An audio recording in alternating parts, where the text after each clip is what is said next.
আমার নেতৃত্বে, বেগম খালেদার নেতৃত্বে আনুষ্ঠানিকভাবে আমাদের সূচক চেয়ারম্যান জনাব সাদাতুল সেলিমের নেতৃত্বে আমরা আনুষ্ঠানিকভাবে আজকে বাংলাদেশ জাতীয়তাবাদে যোগদান করবো ইনশাআল্লাহ।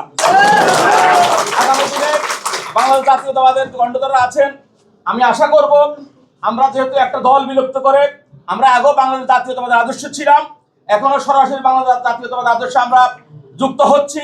আমরা আশা করব আমাদের রাজনৈতিক বিগত দিনের সকল কিছু বিচার বিশ্লেষণ করে আমাদের যে একটা যে অবস্থা আছে আমাদেরকে সঠিক মূল্যায়ন করবে, এই আশাবাদ ব্যক্ত করে আমি আপনাদের নিলাম। আল্লাহ হাফেজ। বাংলাদেশ জিন্দাবাদ, বাংলাদেশ জাতীয় দল জিন্দাবাদ।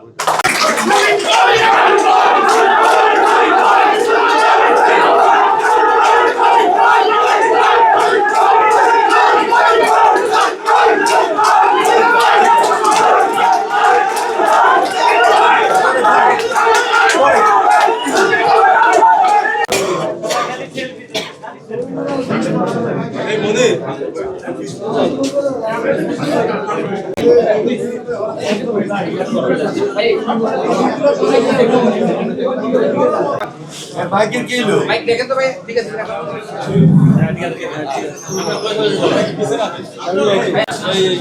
এই বোমটা সবাই দেখা